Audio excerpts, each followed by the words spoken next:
차가운 새벽 공기가 폐부 깊숙이 스며드는 새벽 4시였어요. 남들이 한창 단꿈에 젖어 있을 시간이지만 은서는 어김없이 식당에 무거운 셔터를 올렸어요. 낡은 철제 셔터가 비명을 지르며 올라가는 소리가 고요한 골목에 울려 퍼졌죠. 은서는 습관적으로 주방의 형광등 스위치를 올렸어요. 지지직거리며 켜진 차가운 불빛 아래 어제 미처 다 닦지 못한 기름때가 은서의 눈에 들어왔어요. 은서는 한숨을 내쉬며 계산기 앞에 앉았어요. 어제 하루 종일 불 앞에서 씨름하며 번 돈은 고작 32만 원이었죠. 여기서 오늘 들어갈 식재료비 25만 원을 빼고 나면 은서의 손에 남는 건 고작 7만 원뿐이었어요. 겨우 7만 원 남네. 내 인건비는커녕 파출부 일당도 안 되는 돈인데. 은서는 달고 다른 수첩에 숫자를 적어 내려갔어요.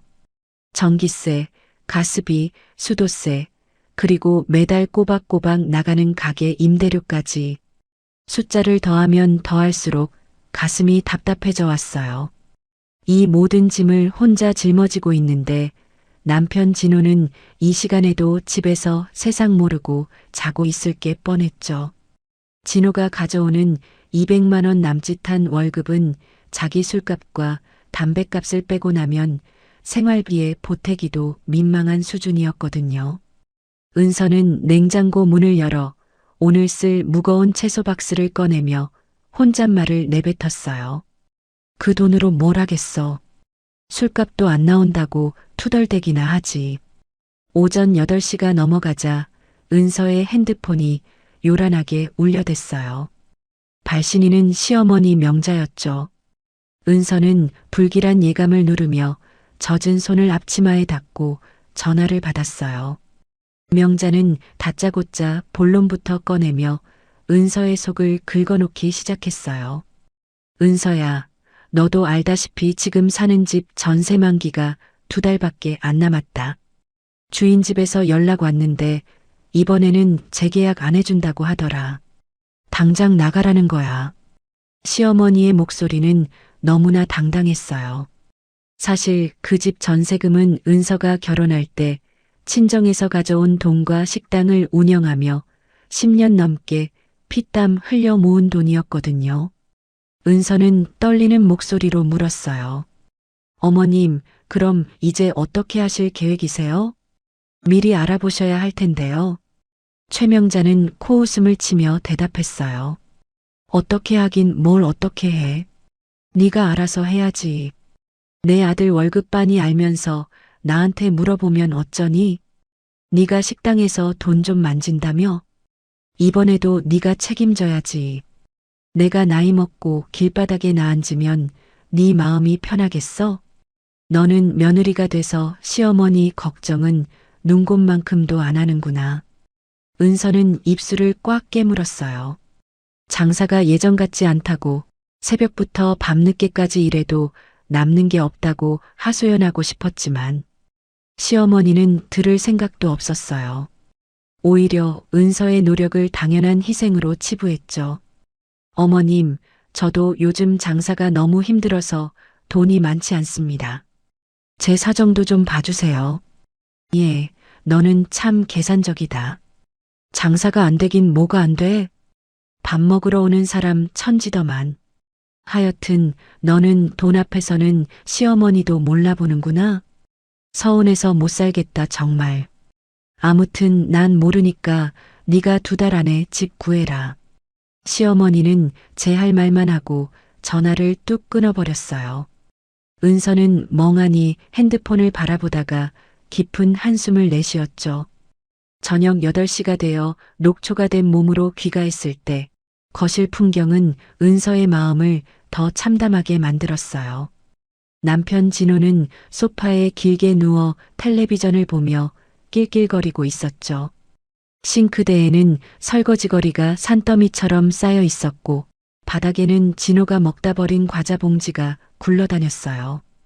은서가 어머니 전세 이야기를 꺼내자 진호는 리모컨을 돌리며 성의 없이 대답했어요. 여보, 어머니 전세 만기라는데 어떡할 거야? 당신도 생각 좀 해봐. 어떻게든 되겠지. 아직 5달이나 남았는데 왜 벌써부터 난리야? 은서, 너는 너무 예민하게 구는 게 문제라니까. 사람이 좀 여유를 가지고 살아야지. 여유? 돈이 어디서 저절로 나와? 2억 4천만 원이야. 당신 월급으로는 이자도 못 내는 거 알잖아. 은서가 목소리를 높이자 진호는 오히려 짜증을 내며 소파에서 일어났어요. 나도 답답해. 근데 내가 능력이 안 되는 걸 어쩌라고? 나보고 죽으라는 거야, 뭐야? 너 장사 잘 되잖아.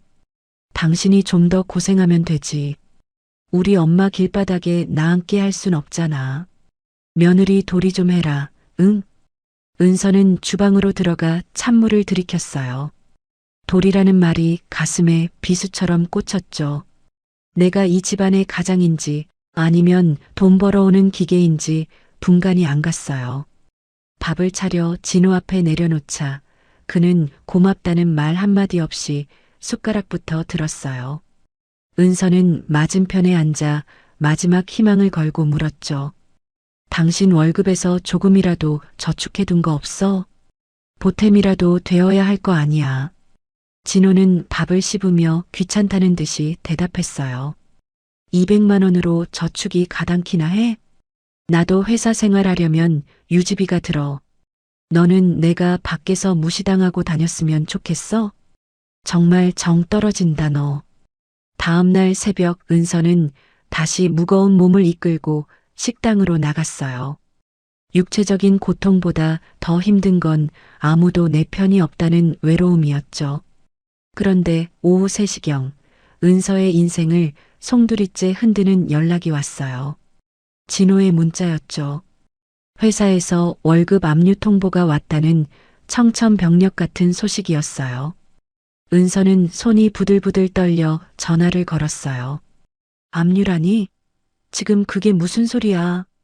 당신 회사 월급이 왜 압류가 돼? 진호는 울먹이는 목소리로 실토했어요. 은서야, 미안해.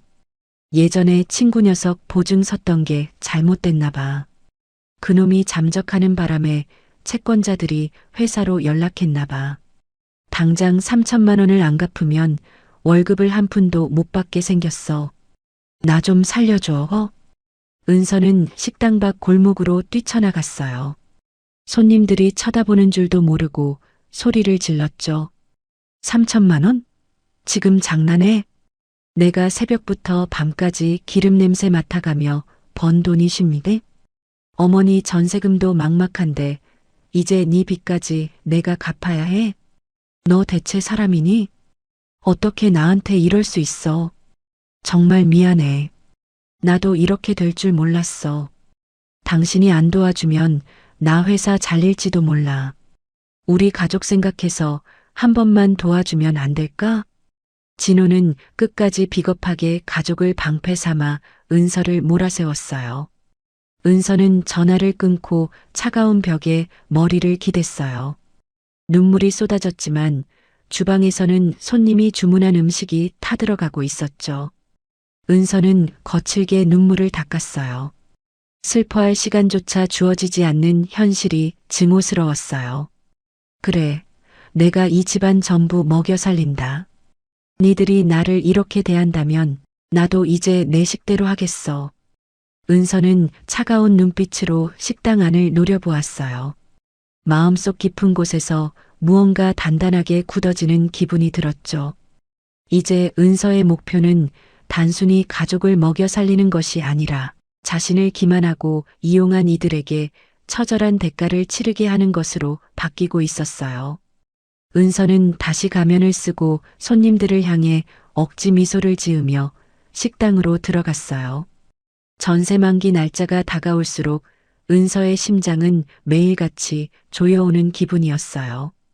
달력을 볼 때마다 빨간 동그라미가 쳐진 그날이 마치 사형 선고처럼 느껴졌죠. 이제 남은 시간은 단 한 달뿐이었어요.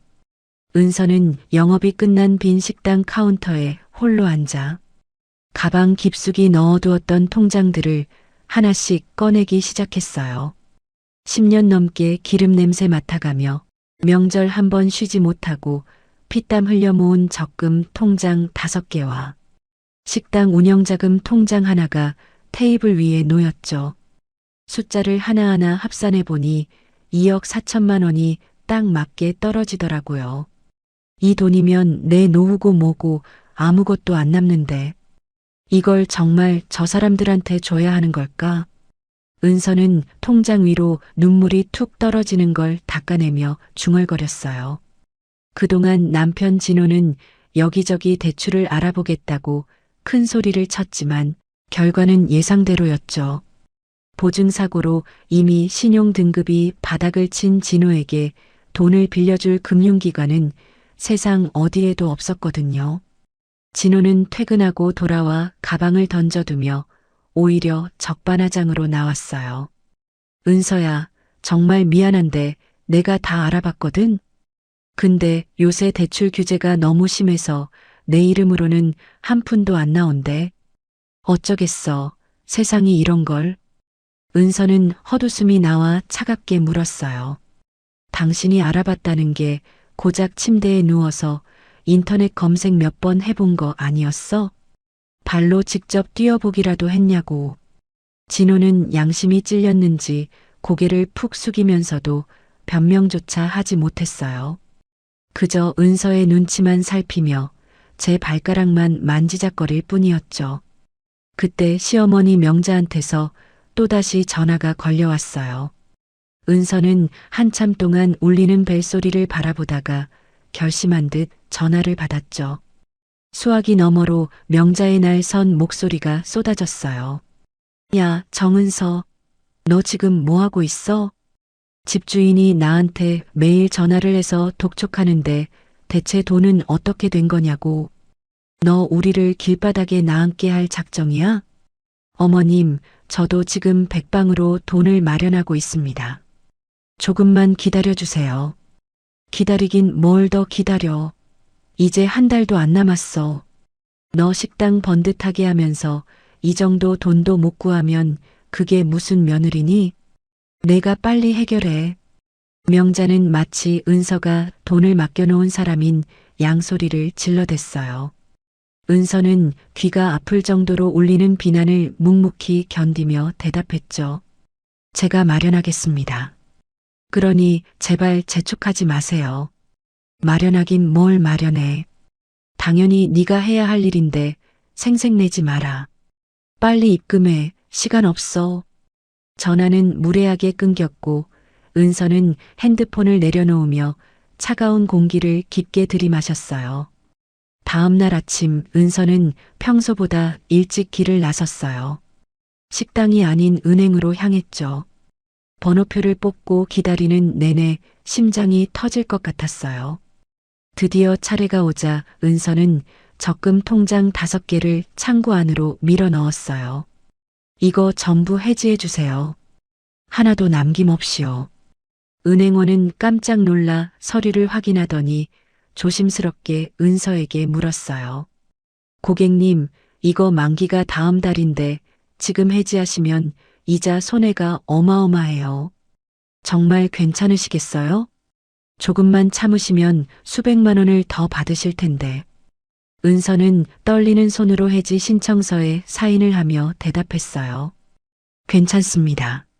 지금 당장 사람 목숨보다 급한 일이 생겨서요. 그냥 진행해 주세요. 통장 정리가 되는 소리가 기계음처럼 차갑게 울려 퍼졌어요. 10년의 세월이 단 몇 분 만에 종이 조각으로 변해가는 과정을 은서는 멍하니 지켜보았죠. 1시간 뒤 운영자금 통장까지 탈탈 털어 2억 4천만 원의 수표를 손에 쥐었어요. 이게 제 인생의 전부네요. 제 피와 땀이 여기 다 들어있어요. 은서는 수표를 가방 깊숙이 넣으며 작게 중얼거렸어요. 집으로 돌아오니 거실에는 시어머니 명자와 남편 진호가 이미 자리를 잡고 앉아 있었죠. 두 사람의 눈은 은서의 가방만을 쫓고 있었어요. 명자가 먼저 입을 열었죠.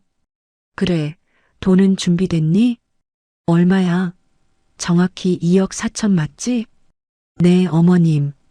여기 2억 4천만 원 수표로 준비했어요. 은서의 말이 끝나기 무섭게 최명자의 눈이 번뜩였어요. 마치 사냥감을 발견한 맹수 같았죠. 그럼 됐다. 내일 당장 부동산 가서 계약해라. 아, 그리고 중요한 거 잊지 마.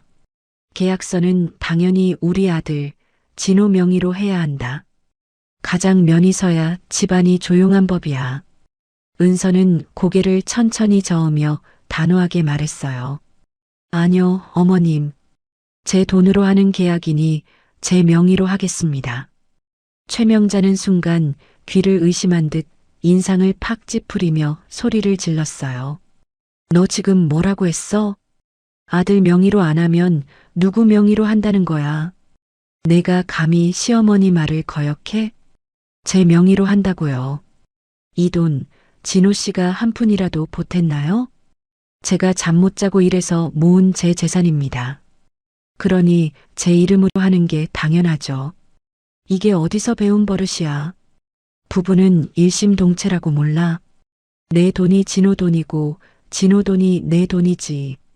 아들 이름으로 해놔야 나중에 세금 문제도 편한 법이야. 네가 뭘 안다고 고집을 피워. 최명자는 얼굴이 시뻘겋게 달아올라 삿대질까지 해댔어요. 은서는 눈 하나 깜짝하지 않고 진호를 똑바로 쳐다보았죠. 여보, 당신 생각은 어때? 당신이 한 푼도 안 낸 이 집, 당신 명의로 하는 게 맞다고 생각해? 진호는 시어머니의 눈치를 보며 기어들어가는 목소리로 중얼거렸어요. 은서야, 그냥 엄마 말씀대로 하자. 어차피 살 집인데 명의가 뭐가 중요해? 내 이름으로 해줘야 엄마 마음도 편하시고 나도 회사에서 체면이 서지. 당신 체면 살려주려고 내 전 재산을 포기하라고? 꿈도 꾸지 마. 난 절대 안 그래. 은서의 단호한 태도에 명자가 다시 소리를 지르며 난동을 부리기 시작했어요. 이 독한 것, 내가 우리 아들을 얼마나 무시하면 이런 소리를 해. 너 같은 며느리는 우리 집안에 필요 없다. 당장 내 아들 이름으로 계약해. 어머님, 제가 무시하는 게 아니라 사실을 말씀드리는 겁니다. 능력이 없으면 입이라도 다물고 계셔야죠. 제가 평생 모은 돈을 홀랑 가져가면서 주인 행세까지 하시겠다는 건 도둑놈 신부 아닌가요? 은서의 일침에 명자는 할 말을 잃고 입을 벙긋거렸어요. 다음 날 은서는 시어머니의 난동을 뒤로하고 혼자 부동산으로 향했죠. 중개업자에게 신분증과 수표를 건네며 명확하게 말했어요. 계약자 명의는 제 이름 정은서로 해주세요. 공동 명의도 아니고 단독 명의입니다.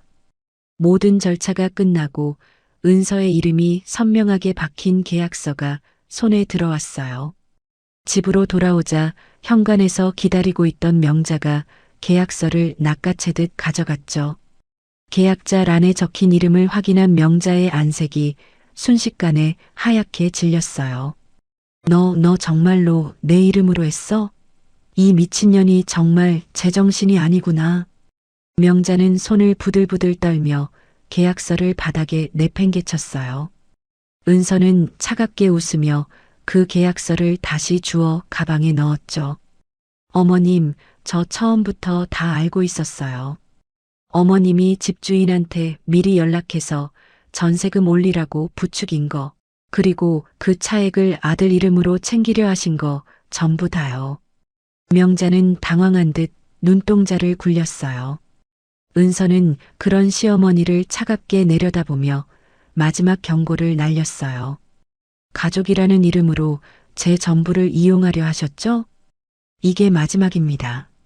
앞으로 제 돈으로 사는 이 집에서 사시려면 제 규칙을 따르셔야 할 거예요. 아니면 지금 당장 나가시든가요. 은서는 미련 없이 방으로 들어갔고 거실에는 명자의 비명 섞인 통곡 소리만 공허하게 울려 퍼졌어요. 천신만고 끝에 은서의 명의로 전세 계약을 마무리한 지 딱 일주일이 지난 날이었어요. 식당 주방은 점심시간에 폭풍이 지나가고 난 뒤라 사방에 눌어붙은 기름 냄새와 수북이 쌓인 설거지거리로 가득했죠. 은서는 고무장갑을 끼고 쉴 새 없이 그릇을 닦고 있었는데 주방 한구석에 놓인 남편 진호의 핸드폰이 요란하게 진동하기 시작했어요. 요즘 들어 진호에게는 출처를 알 수 없는 전화가 유난히 자주 걸려오곤 했거든요. 여보세요? 네네. 아유, 알겠습니다. 지금은 좀 곤란하니까 조금만 기다려주세요. 제가 곧 연락드릴게요. 진호는 은서의 눈치를 살피며 황급히 식당 뒷문 밖으로 나가 통화를 이어갔어요. 은서는 흐르는 물을 잠그고 숨을 죽인 채 밖에서 들려오는 남편의 목소리에 귀를 기울였죠. 담벼락 너머로 보증금이라는 단어가 은서의 귓가에 날카롭게 박혔어요. 은서는 축축한 수건으로 대충 손을 닦고는 그대로 밖으로 걸어 나갔어요.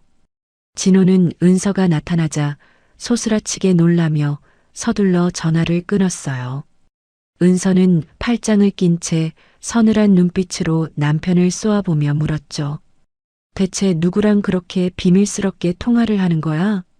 방금 보증금 어쩌고 하는 소리 다 들었어. 무슨 전화야? 진호는 하얗게 질린 안색으로 핸드폰을 주머니 깊숙이 찔러 넣으며 더듬거렸어요. 아무것도 아니야. 그냥 회사에서 업무상 연락 온 거야. 신경 쓰지 말고 들어가서 일해. 회사 일인데 보증금 얘기가 왜 나와? 그리고 당신 회사 일이면 왜 나를 피해서 몰래 전화를 받아야 하는데?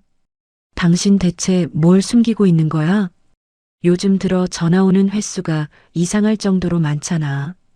은서가 한 걸음 다가가며 몰아붙이자 진호는 시선을 피하며 헛기침만 해댔어요.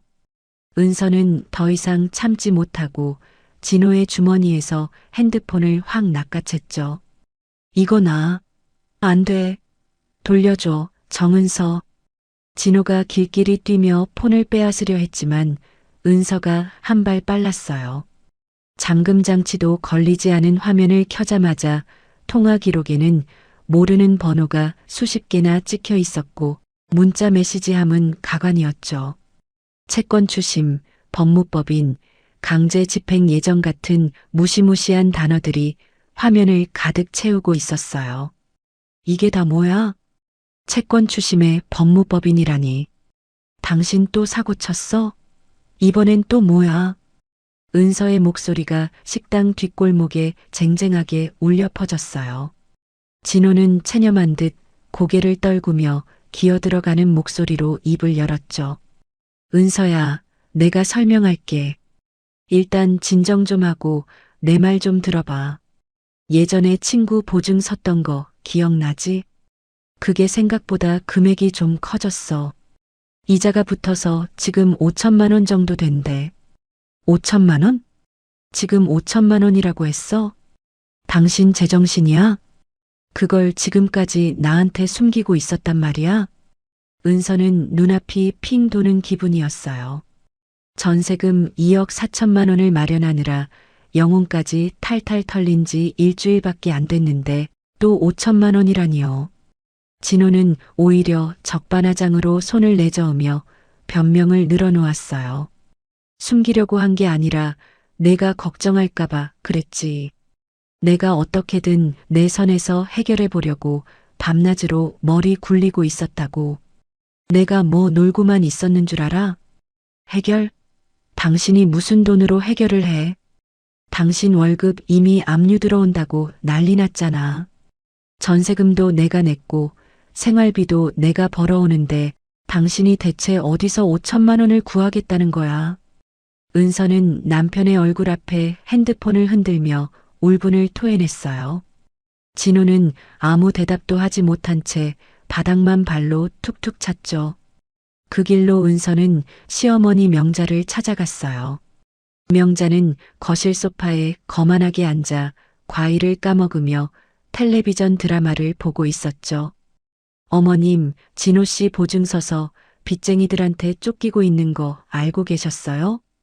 명자는 텔레비전에서 눈길 한 번 주지 않은 채 무심하게 대답했어요. 알았지. 우리 진호가 그런 거 혼자 앓는 성격인데 오죽 답답했으면 나한테 말했겠니? 알고 계셨으면서 왜 저한테는 한마디도 안 하셨어요? 제가 전세금 마련하느라 피똥 싸는 거 보면서도 어떻게 입을 싹 닫으실 수가 있어요?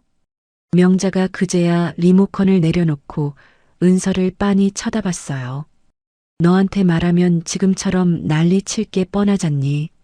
집안 시끄럽게 만들기 싫어서 내가 입단속 좀 시켰다. 그게 뭐 대수라고 시어머니한테 따지고 들어? 대수라고요? 5천만 원이 애 이름인 줄 아세요? 제가 이 집안 식구이긴 한가요? 왜 중요한 일마다 저만 바보 만드시는 건데요? 목소리 좀 낮춰라. 옆집 사람들이 우리 집 망한 줄 알겠다. 이미 벌어진 일인데 이제 와서 따져서 뭐 할 거야. 너도 참 피곤하게 산다. 명자는 태연하게 포크로 사과를 집어 입에 넣었어요. 은서는 주먹을 불끈 쥐며 부들부들 떨었죠. 어머님, 혹시 제가 이것까지 해결해 주길 바라시는 거예요? 그래서 입 맞추고 숨기신 거죠? 바라긴 뭘 바라니. 네 남편 일인데 네가 안 하면 누가 하겠어? 진호가 해결 못하면 너라도 해야지. 안 그래? 안 그러면 우리 진호 길거리에서 망신당하고 회사에서 잘리면 그 뒷감당은 누가 할 건데? 그게 다 네 손해지. 명자의 논리는 명확했어요. 아들의 잘못은 어쩔 수 없는 사고고 그걸 수습하는 건 당연히 돈 잘 버는 며느리의 몫이라는 식이었죠. 은서는 그런 시어머니를 보며 소름이 돋았어요. 다음 날 은서는 퇴근한 진호를 앉혀두고 다시 한번 따져 물었어요. 어머니가 다 알고 계시더라. 둘이 짜고 나만 철저하게 속인 거야. 나를 걱정해서 숨겼다고? 아니, 당신들은 나를 보험 취급한 거잖아. 은서야, 말이 좀 심하다. 엄마한테는 상담 좀 한 거야.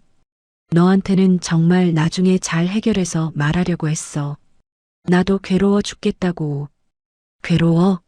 당신이 괴로우면 나는 이 집안 무너질까봐 매일 새벽에 나가서 밤늦게까지 기름 냄새 맡으며 일해. 근데 당신은 뒤에서 구멍이나 내고 있고 5천만 원 당장 어디서 구할 건데. 그게 문제야. 나도 대출이 안 나와서 엄마랑 상해 중이었어. 당신이 조금만 도와주면 안 될까? 진호는 끝까지 비겁하게 은서의 손을 잡으려 했어요. 은서는 그 손을 매정하게 뿌리쳤죠. 그날 밤 명자가 슬그머니 은서의 방으로 들어왔어요. 은서야, 너 절대 채권자들한테 연락하거나 아는 척하지 마라. 지금 네 명의로 전세 계약한 거 저 사람들이 알면 큰일 나. 당장 그 보증금에 압류 들어올 수도 있어. 그럼 어쩌라는 건데요? 평생 도망 다니면서 살아요? 일단 조용히 입 다물고 있어. 시간 끌면서 우리가 방법 찾으면 되잖아. 너 똑똑하니까 어떻게든 구멍을 찾아보라고. 이게 다 우리 가족을 위한 일이야. 명자는 은서의 어깨를 툭툭 치며 마치 선심이라도 쓰는 듯 조언했어요.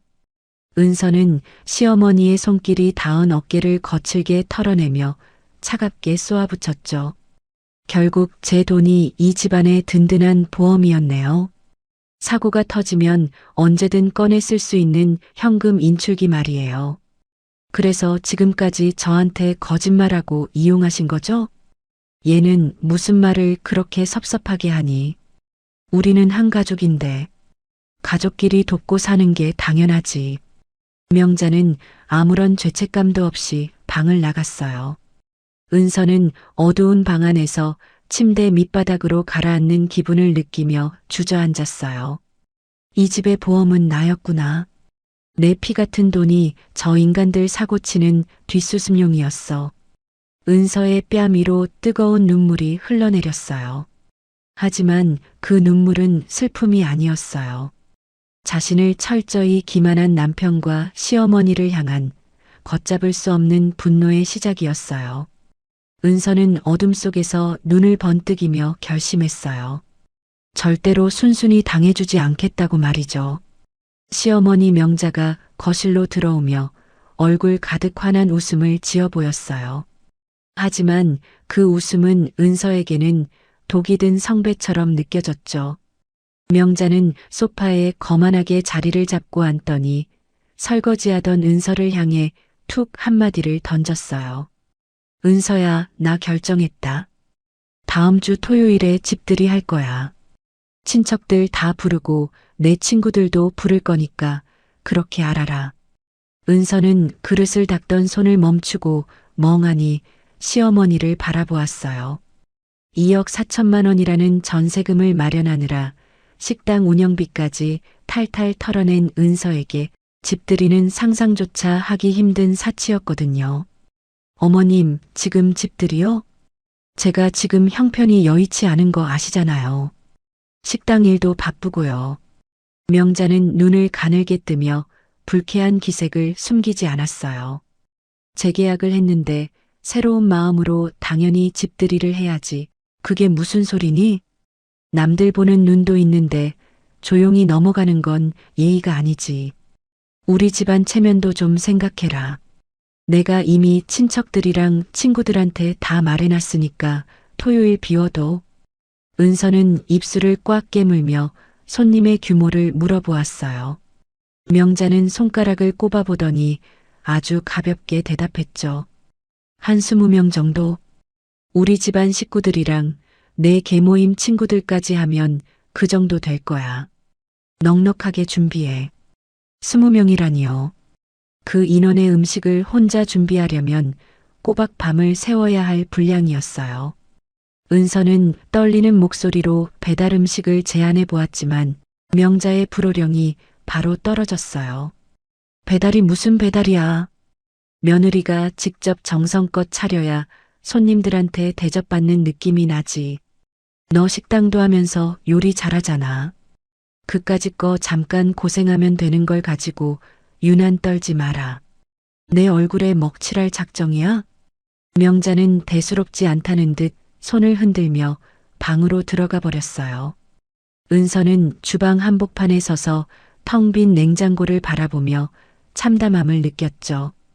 저녁에 퇴근한 남편 진호는 더 가관이었어요. 은서가 손님 명단이라도 달라고 하니 오히려 귀찮다는 듯이 대꾸했거든요. 여보, 어머니가 알아서 다 하신다니까 왜 자꾸 나한테 물어봐. 그냥 엄마가 시키는 대로 좀 해줘. 나 지금 회사 일로 머리 아파 죽겠단 말이야. 진호는 은서의 고충은 안중에도 없다는 듯 방문을 닫고 들어가 버렸어요. 목요일 저녁까지도 시어머니는 정확한 인원수를 알려주지 않고 그저 많이 준비하라는 무책임한 말만 늘어놓았죠. 결국 은서는 금요일 새벽부터 혼자 시장으로 나갔어요. 카트 2개를 가득 채우고도 모자라 양손에 무거운 짐을 들고 돌아오는 길 마트 영수증에는 70만 원이라는 숫자가 찍혀 있었어요.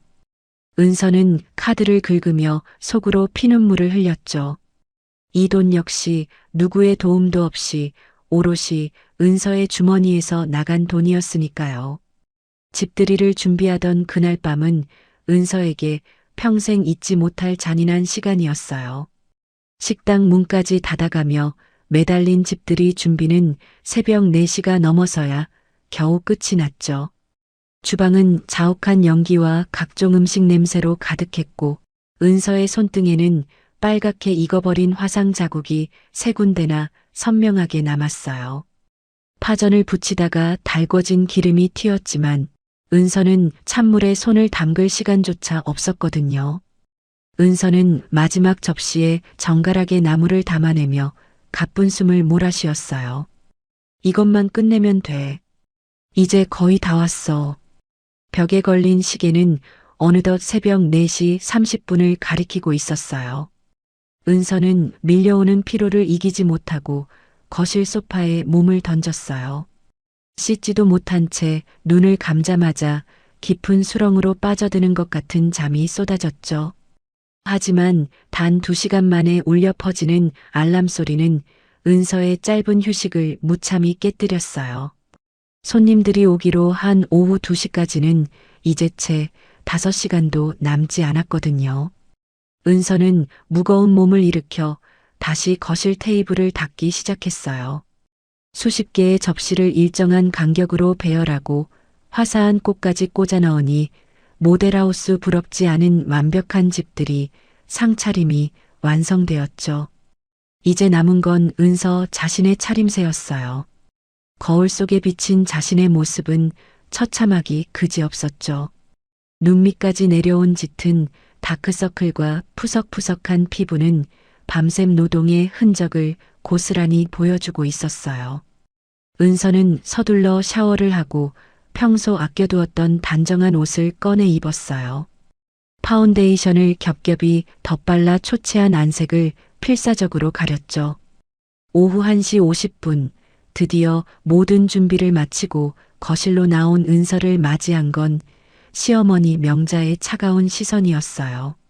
명자는 소파에 거만하게 앉아 은서를 위아래로 훑어보았죠.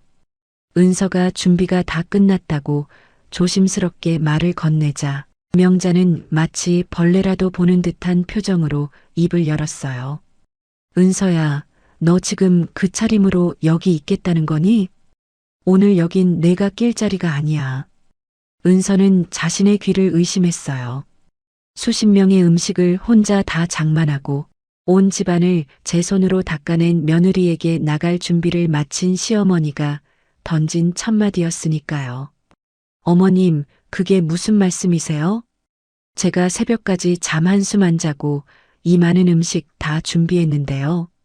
손님들 오시면 인사라도 드려야죠. 인사는 무슨 인사니? 음식 장만하는 건 내가 며느리로서 당연히 해야 할 도리고 손님들 앞에 나서는 건 별개의 문제야. 우리 아들 친구들이랑 집안 어른들 오시는 자리인데 장사하는 사람 특유의 그 촌스러운 분위기 풍기면 분위기만 깨진다. 그러니까 너는 오늘 없는 사람처럼 굴어라. 명자는 너무나 당연하다는 듯이 말하며 은서의 가슴에 대못을 박았어요. 은서는 억울함에 목소리가 떨려 나왔죠. 돌이라고요? 제가 어머님 체면 세워드리려고 손등에 화상까지 입어가며 일했어요. 그런데 이제 와서 저보고 나가 있으라는 게 말이 되나요? 말이 되고 말고가 어디 있어. 내 역할은 음식 다 만든 걸로 끝난 거야. 이제 너는 거추장스러우니까 저기 방 안에 처박혀 있든지 아니면 아예 밖으로 나가 있든지 해라. 여기 거실에 얼쩡거리면서 손님들 눈에 띄지 말고. 명자는 손을 휘휘 저으며 귀찮다는 듯이 자기 방으로 쏙 들어가 버렸어요. 은서는 온몸의 피가 거꾸로 솟는 기분이었죠. 그때 남편 진호가 방에서 나오자 은서는 마지막 희망을 걸고 남편의 소매를 붙잡았어요. 당신 어머니가 하시는 소리 다 들었지? 어떻게 이럴 수가 있어? 내가 남이야? 내가 이 집 식모냐고. 하지만 진호는 은서의 눈을 피하며 비겁하게 고개를 돌렸어요. 은서야, 엄마가 오죽하면 그러시겠어. 오늘 오시는 분들이 좀 까다로운 분들이라 엄마도 체면 지키고 싶으신가 봐. 당신은 그냥 오늘 하루만 좀 참아주면 안 될까? 내가 나중에 맛있는 거 사줄게. 체면? 내 돈 2억 4천만 원으로 마련한 내 집인데 내가 여기 있는 게 당신들 체면 구기는 일이야? 당신은 매번 나한테만 참으라고 하고 어머니한테는 왜 한마디도 못하는데? 당신이 그러고도 사람이야? 은서가 울분을 토해내자 진호는 오히려 적반하장으로 짜증을 냈어요. 내가 뭐라고 하면 집안 분위기만 더 험악해지잖아. 당신 하나만 희생하면 모두가 행복한데 왜 자꾸 일을 크게 만들어? 제발 좀 어른스럽게 굴어라. 진호의 그 비겁한 한마디가 은서의 마지막 인내심을 끊어놓았어요. 은서는 허탈한 웃음을 지으며 가방을 챙겨 들었어요. 더 이상 이 집구석에 머무를 이유가 없었죠. 은서가 현관으로 향하자 명자가 다시 방에서 나와 앞을 가로막았어요. 어디 가려고? 나가 있으라고 했다고 정말 나가는 거니? 네, 어머님 원하시는 대로 제가 사라져 드릴게요. 이제 만족하세요? 그건 그렇고 나가는 길에 집 열쇠 두고 가라. 내가 언제 갑자기 들이닥쳐서 손님들 놀라게 할지 모르는데 불안해서 열쇠를 내 손에 맡겨둘 수가 없구나. 명자는 당당하게 손바닥을 내밀었어요. 은서는 떨리는 손으로 가방에서 열쇠 뭉치를 꺼냈죠. 10년 넘게 피땀 흘려번 돈으로 마련한 내 집의 열쇠를 나를 쫓아내는 인간들에게 넘겨줘야 한다는 사실이 치욕스러웠어요. 은서는 열쇠를 명자의 손바닥에 거칠게 내려놓았어요. 명자는 승리자의 미소를 지으며 열쇠를 꽉 쥐었죠. 그래, 이제야 말이 좀 통하네. 저녁은 밖에서 대충 해결하고 늦게 들어와라. 은서는 뒤도 돌아보지 않고 현관문을 열고 나갔어요. 뒤에서 진호가 저녁엔 꼭 돌아오라고 소리쳤지만 은서에게는 그 목소리가 지옥의 소음처럼 들렸을 뿐이죠. 계단을 내려오는 은서의 손은 분노로 부들부들 떨리고 있었어요. 은서는 택시를 잡아타고 친정으로 향했어요. 현관문을 열고 딸을 맞이한 엄마 정자는 은서의 초췌한 몰골을 보고 소스라치게 놀랐어요. 은서는 엄마의 품에 안기자마자 억눌러왔던 통곡을 터뜨렸죠. 한참 동안 딸의 등을 토닥이던 정자가 자초지종을 듣고는 얼굴을 붉히며 분노했어요. 뭐라고? 그 인간들이 사람이니?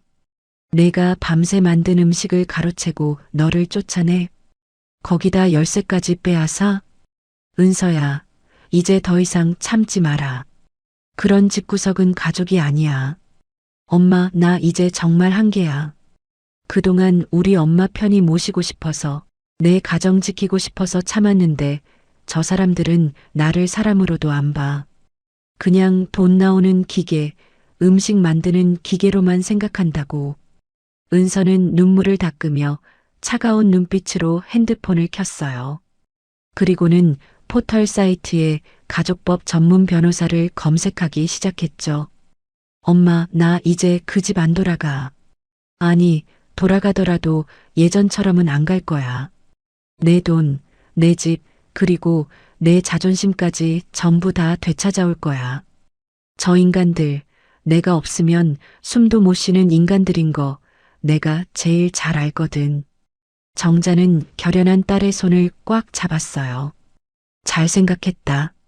내 딸, 이제 그만 지옥에서 나와라. 엄마가 끝까지 도와줄게. 은서는 변호사 사무실 연락처를 하나하나 저장하며 다짐했어요. 자신을 배제한 그 화려한 집들이가 저들의 인생에서 가장 비참한 날의 시작이 될 것이라고 말이죠. 은서의 눈동자에는 그 어느 때보다 단단하고 차가운 복수의 불꽃이 타오르고 있었어요. 집들이가 끝난 그날 밤부터 은서 폰이 울리기 시작했어요. 진호였어요. 은서는 폰 화면을 보기만 하고 받지 않았죠. 한 번, 두 번, 세 번. 진호는 계속 전화를 걸었어요. 받지 않을 거야. 은서는 폰을 뒤집어 놓고 엄마가 차려준 저녁을 먹었어요. 정자가 걱정스러운 얼굴로 물었죠. 진호한테서 온 전화지? 응. 받고 싶지 않아. 잘했어. 지금은 네 마음 추스르는 게 먼저야. 정자는 딸의 어깨를 토닥였어요. 은서는 밥을 한 숟가락 떠서 입에 넣었죠. 밤 11시 폰을 확인했더니 부재중 전화가 23통이었어요. 진호 18통, 명자 5통, 문자는 30개가 넘었죠. 진호 문자를 열어봤어요. 은서야, 전화 좀 받아. 어디 있어? 집에 와. 얘기 좀 하자. 제발 연락 좀 해줘. 걱정된다. 은서는 문자를 읽고 바로 지워버렸어요. 명자 문자도 확인했죠. 은서야, 당장 집에 와. 생활비 통장에 돈 넣어놔. 빨리.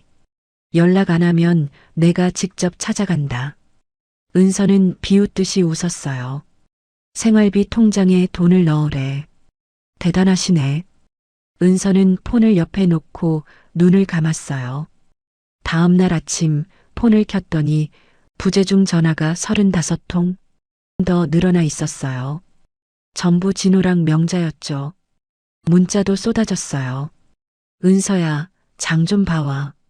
집에 먹을 게 없어. 청소도 해야 하는데 언제 올 거야? 빨래 쌓였어. 당장 와. 은서는 문자를 하나하나 읽으면서 주먹을 불끈 쥐었어요. 전부 명령형이었죠. 부탁도 아니고 요구였어요. 진호 문자도 읽어봤어요. 은서야, 엄마가 화나셨어. 빨리 와서 풀어드려. 생활비 좀 보내줘. 통장 비었어. 은서야, 제발 좀 이해해줘. 엄마 성격 알잖아. 은서는 폰을 던지고 싶었어요. 하지만 꼭 참고 폰을 내려놨죠. 정자가 방문을 두드렸어요. 딸아, 아침 먹어. 응, 엄마. 지금 갈게. 은서는 거실로 나가서 밥을 먹었어요. 정자가 물었죠. 시댁서 연락 많이 왔지? 응, 엄청 많이. 뭐래? 돈 보내래. 생활비 없대. 정자는 숟가락을 탁 내려놨어요. 생활비? 네 돈으로 집 마련해 놓고 생활비까지 달라고? 뻔뻔하네, 정말. 엄마, 괜찮아. 나 이제 신경 안 써. 은서는 담담하게 말했어요. 정자는 딸을 걱정스럽게 바라봤죠. 오후 2시 진호가 다시 전화를 걸었어요. 은서는 폰을 무음으로 바꿔버렸죠. 화면에 진호 이름이 계속 떴다가 사라졌어요. 명자도 전화를 걸었어요. 은서는 받지 않았죠. 저녁 7시 은서는 폰 통화 기록을 확인했어요. 부재중 전화가 총 89통이었죠. 진호 60통, 명자 29통, 89통이나. 은서는 작게 중얼거렸어요. 웃음이 나왔죠. 진호한테서 문자가 또 왔어요. 은서야, 제발 전화 좀 받아. 엄마가 계속 찾으셔. 은서는 답장을 보냈어요. 짧게 한 줄만요. 필요한 게 있으면 문자로 보내세요. 진호가 바로 답장했어요. 생활비 좀 보내줘. 엄마가 장 못 보셨어. 제 통장에서 쓰세요. 통장 비밀번호 모르잖아. 알려드린 적 없어서 모르시는 거죠. 은서는 차갑게 답장을 보냈어요. 진호가 전화를 걸었지만 은서는 받지 않았죠. 명자한테서도 문자가 왔어요. 은서야, 생활비 없으면 우리 어떻게 살아? 은서는 답장하지 않았어요. 명자가 다시 문자를 보냈죠. 당장 돈 보내. 안 그러면 네 친정으로 찾아간다. 은서는 폰을 내려놨어요. 감정이 전혀 일어나지 않더라고요. 다음날 진호한테서 또 전화가 왔어요. 은서는 이번엔 받았죠. 은서야, 드디어 받았네. 무슨 일이세요? 은서의 목소리는 차가웠어요. 진호가 당황해서 말을 더듬었죠. 그게 생활비 좀 보내줘야 할 것 같아서. 제 통장에서 쓰시면 되잖아요. 비밀번호 모르잖아. 알려줘. 알려드릴 생각 없어요. 은서야, 그게 무슨 소리야. 부부잖아. 부부면 저를 배제하지 말았어야죠. 집들이에서. 진호는 할 말을 잃고 침묵했어요. 은서가 다시 말했죠. 필요한 거 있으면 문자로 보내세요. 전화는 받지 않을 거예요. 은서야, 제발. 은서는 전화를 끊어버렸어요. 그리고 진호 번호를 차단했죠. 명자한테서 문자가 왔어요.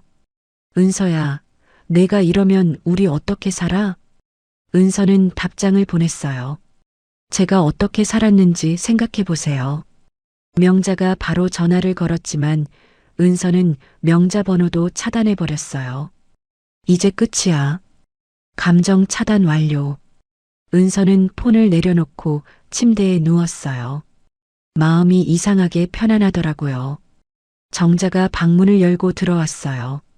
딸, 괜찮아? 응, 엄마. 괜찮아. 정말로. 은서는 환하게 웃었어요. 정자는 딸을 안심한 얼굴로 바라봤죠. 잘했어. 이제 네 인생 살아. 은서는 고개를 끄덕였어요. 은서가 그 지옥 같은 집을 뛰쳐나간 지 일주일이라는 시간이 흘렀어요.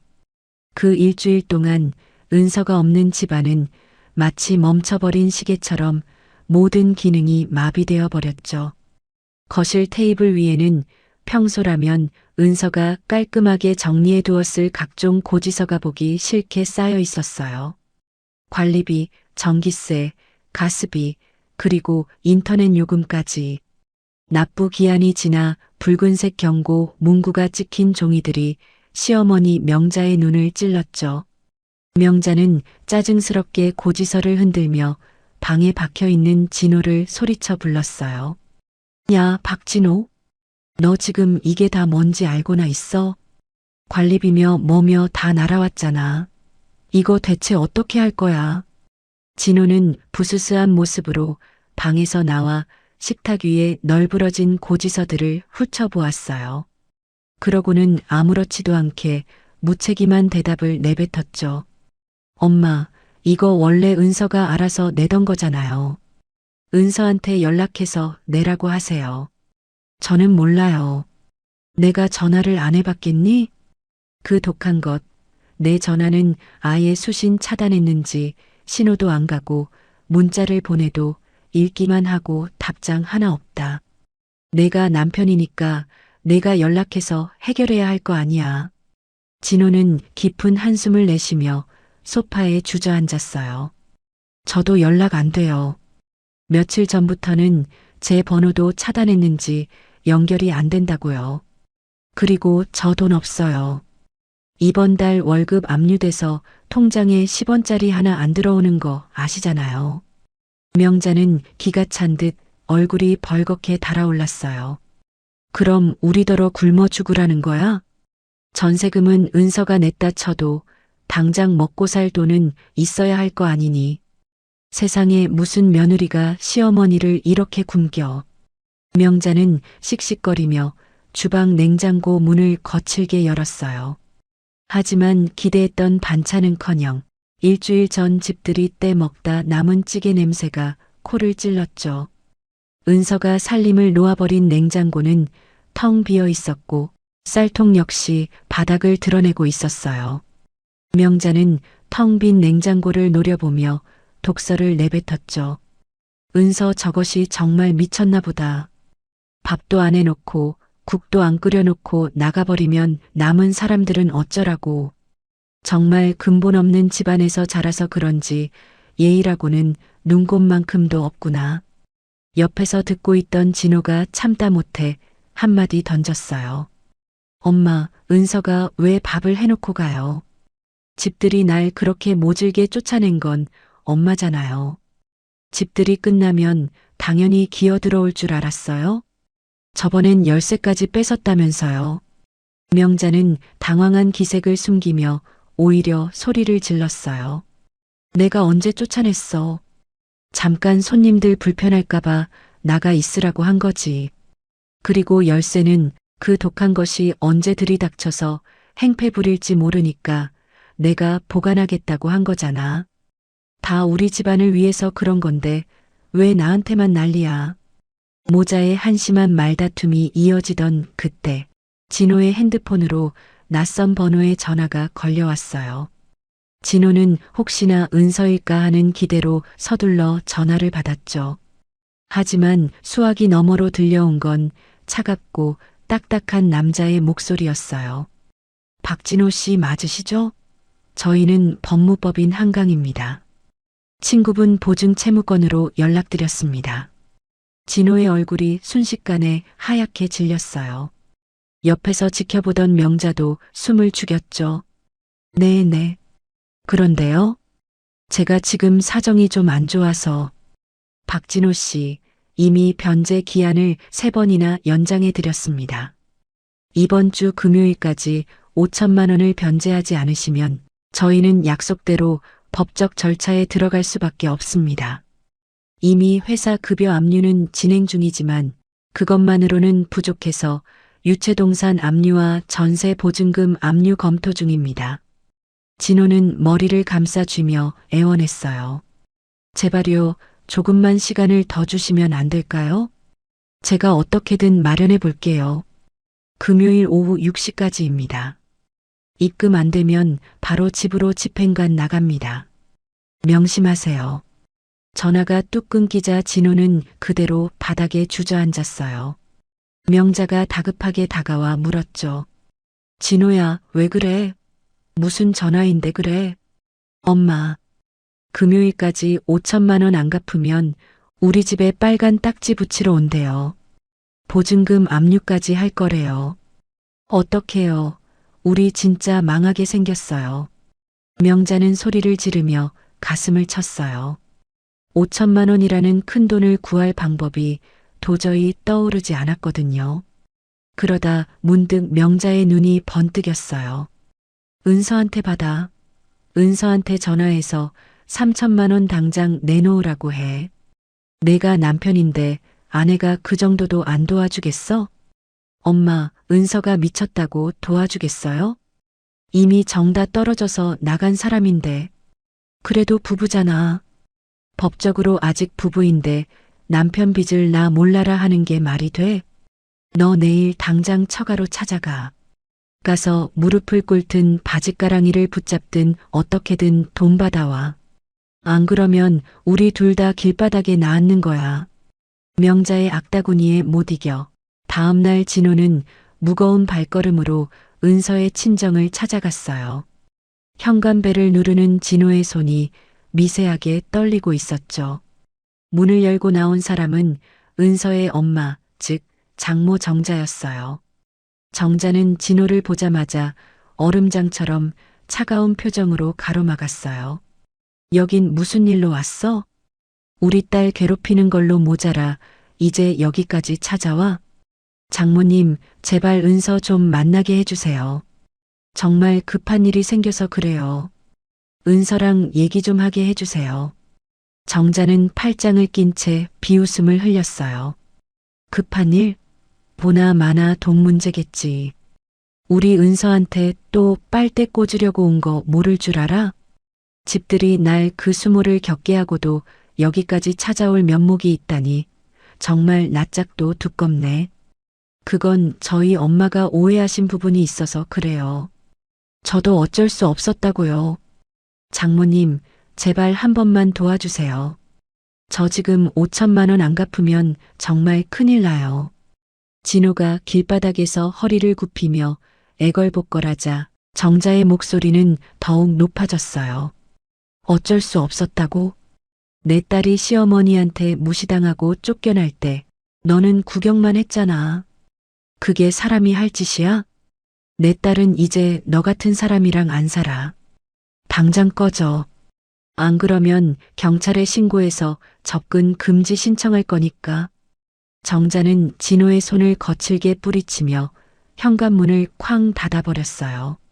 진호는 굳게 닫힌 문 앞에서 한참을 멍하니 서 있어야 했죠. 그리고 운명의 금요일 아침이 밝았어요. 진호는 혹시나 하는 마음에 은행 앱을 켰지만 화면을 보는 순간 비명을 지를 뻔했어요. 법원의 강제 집행으로 통장에 있던 소액의 잔금마저 모두 빠져나가고 잔액은 마이너스 3천만 원을 기록하고 있었죠. 진호가 이 소식을 전하자 명자는 비명을 지르며 거실 바닥을 뒹굴었어요. 이게 다 은서 때문이야. 그년이 우리를 배신해서 그래. 지 혼자 살겠다고 도망가서 우리를 이 지경으로 만들어? 세상 천지에 이런 며느리가 어디 있어. 명자는 끝까지 자신의 잘못은 생각지도 않은 채 은서 탓만 하며 울부짖었어요. 그 시각 은서는 친정 거실에서 아주 평온한 모습으로 변호사와 마지막 통화를 하고 있었어요. 은서의 앞에는 수십 장의 서류가 놓여 있었죠. 네, 변호사님. 남편의 유체동산 압류 신청과 이혼 소송 소장 접수해 주세요. 그리고 전세 보증금에 대한 제 권리 주장도 확실하게 해주시고요. 이제 더 이상 기다릴 이유가 없습니다. 은서는 전화를 끊고 곁에서 지켜보던 엄마 정자를 보며 담담하게 미소 지었어요. 엄마, 이제 시작이야. 저 사람들이 그렇게 소중하게 여기는 그 집, 그 돈, 그리고 그 가짜 효도까지 전부 다 제자리로 돌려놓을 거야. 나는 더 이상 저들을 구하지 않을 거야. 아니, 저들이 무너지는 걸 가장 가까이서 지켜볼 거야. 은서의 목소리는 차분했지만 그 어느 때보다 단단했어요. 이제 은서에게 남은 건 저들을 향한 동정이 아니라 철저하게 준비된 정의의 실현뿐이었어요. 은서는 친정집방 책상에 앉아 지난 세월의 흔적들을 하나하나 정리하기 시작했어요. 책상 위에는 이 집을 마련하기 위해 쏟았던 피와 땀이 서류가 되어 수북이 쌓여 있었죠. 전세 계약서, 이체 내역서, 통장 거래 명세서까지 2억 4천만 원이라는 거액이 은서의 통장에서 한치의 오차도 없이 빠져나간 기록들이 선명하게 찍혀 있었어요. 증거는 완벽해. 이제 더 이상 망설일 이유가 없어. 은서는 서류를 파일에 차곡차곡 넣으며 나지막이 의졸였어요. 그때 친정 엄마 정자가 따뜻한 차 한 잔을 들고 방으로 들어왔죠. 딸아, 변호사 만나러 갈 준비는 다 됐니? 빠진 서류는 없고? 응, 엄마. 은행 기록부터 계약서까지 전부 다 챙겼어. 이제 가서 확실하게 매듭 짓고 오려고. 정자는 안쓰러운 듯 딸의 어깨를 꽉 토닥여 주었어요. 은서는 결연한 표정으로 고개를 끄덕이며 가방을 챙겨 집을 나섰죠. 변호사 사무실에 도착하자 변호사는 은서가 가져온 서류들을 아주 꼼꼼하게 검토하기 시작했어요. 서류를 넘기던 변호사의 눈빛이 확신에 차서 빛났죠. 의뢰인분, 증거 자료가 정말 완벽합니다. 전세금 전액이 의뢰인분 명의의 수표 발행했으니 1년 번호 확인하면 증명되고 계약서상 임차인도 단독 명의로 되어 있네요. 이건 논란의 여지가 없습니다. 네, 제가 10년 넘게 식당하며 한 푼 두 푼 모아서 마련한 제 전 재산입니다. 남편분의 경제적 기여도는 어느 정도로 파악하면 될까요? 전혀 없습니다. 오히려 보증사고로 월급까지 압류된 상태라 저한테 얹혀 살고 있었고 제가 그 사람 빚 이자까지 감당해 왔어요. 변호사는 서류를 파일에 정리하며 단호하게 말했어요. 재산 분할 청구에서 압도적으로 유리한 상황입니다. 바로 이혼 소송 진행하시죠. 승소 가능성은 100%입니다. 네, 변호사님. 잘 부탁드립니다. 은서는 담담하게 대답했어요. 변호사가 조심스럽게 물었죠. 혹시 소송 사실을 시댁 식구들에게 미리 알리실 건가요? 아니요. 그럴 필요 없어요. 이제 와서 구구절절 설명하고 싶지도 않고요. 법원 통지서 받으면 그때 알게 되겠죠. 은서는 사무실을 나와 정자와 함께 근처 카페로 향했어요. 정자가 커피를 한 모금 마시며 조심스럽게 말을 꺼냈죠. 딸, 그래도 시어머니한테 그동안 쌓인 거 한마디는 해야 하지 않겠니? 그 집들이 날 받은 수모며 다 폭로라도 해야 속이 시원하지 않겠어? 엄마, 그럴 필요 없어. 내가 해명한다고 해서 그 사람들이 바뀔 것도 아니고. 복수? 그런 거 거창하게 할 생각도 없어. 내가 더 이상 저들에게 돈 줄 노릇 안 해주는 거, 그게 가장 큰 복수니까. 은서는 창밖을 보며 차분하게 말했어요. 정자는 그런 딸이 대견하면서도 한편으로는 마음이 아파 딸의 손을 꽉 잡아주었죠. 한 달 뒤 아무것도 모르고 은서가 돌아오기만을 기다리던 진호의 핸드폰으로 법원에서 보낸 통지서가 도착했어요. 이혼 소송 접수 안내문이었죠. 진호는 통지서를 읽어내려가다 안색이 흑빛이 되어 명자에게 달려갔어요. 엄마, 큰일 났어요. 은서가 이혼 소송을 걸었어요. 명자는 진호의 손에서 서류를 낚아채 읽어내려갔어요. 종이를 쥔 명자의 손이 부들부들 떨리기 시작했죠. 이게 무슨 짓이야? 저 근본 없는 것이 완전히 미쳤구나. 감히 이혼을 해? 엄마 어떡해요? 정말로 끝내려나 봐요. 어떡하긴 뭘 어떡해. 당장 그 친정으로 달려가서 취하시키라고 해. 무릎을 꿇든 바짓가랑이를 잡든 데려오란 말이야. 명자의 성화에 진호는 다음 날부터 은서의 친정 집 앞에서 진을 치고 기다렸어요. 하지만 은서의 그림자조차 볼 수 없었죠. 대신 문을 열고 나온 정자가 진호를 매섭게 쫓아냈어요. 장모님, 제발 은서 좀 만나게 해주세요.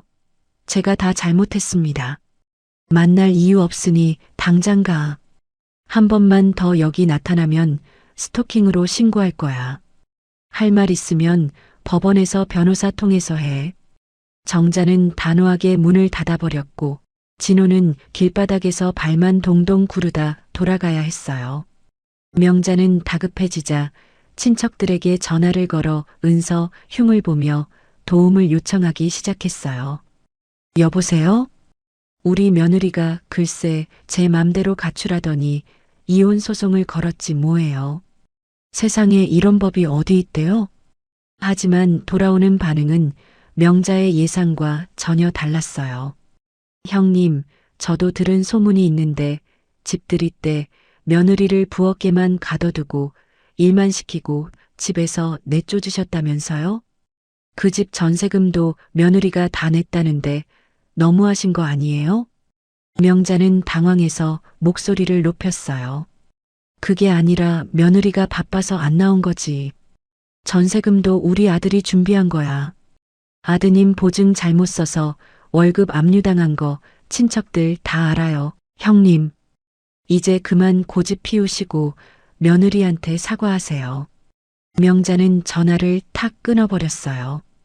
다른 친척들도 하나같이 은서 편을 들며 명자를 비난했죠. 사람들에게 자랑하며 세웠던 체면이 한순간에 무너져 내린 거예요. 그 사이 명자와 진호의 생활은 처참하게 망가졌어요. 관리비가 밀려 현관문에는 노란 경고장이 붙었고 전기와 가스마저 끊길 위기에 처했죠. 진호의 월급은 압류로 인해 한 푼도 들어오지 않았고 명자는 텅 빈 냉장고를 열어보며 매일 밤 통곡했어요. 드디어 법원 재판 날이 되었어요.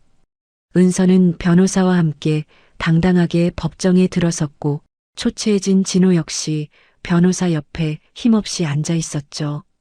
재판이 시작되자 은서 측 변호사가 준비한 증거들을 쏟아냈어요. 전세금 2억 4천만 원 전액이 원고 정은서의 자금임을 입증하는 자료입니다.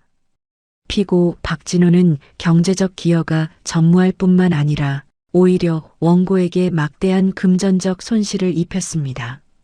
진호 측 변호사가 공동재산임을 주장하며 반박하려 했지만 판사는 은서가 제출한 확실한 이체 내역과 진호의 채무 기록을 보고 고개를 저었어요. 본 재판부는 원고 정은서와 피고 박진호의 이혼을 인정합니다. 아울러 해당 전세 보증금을 포함한 모든 재산의 소유권은 원고에게 있음을 판결합니다.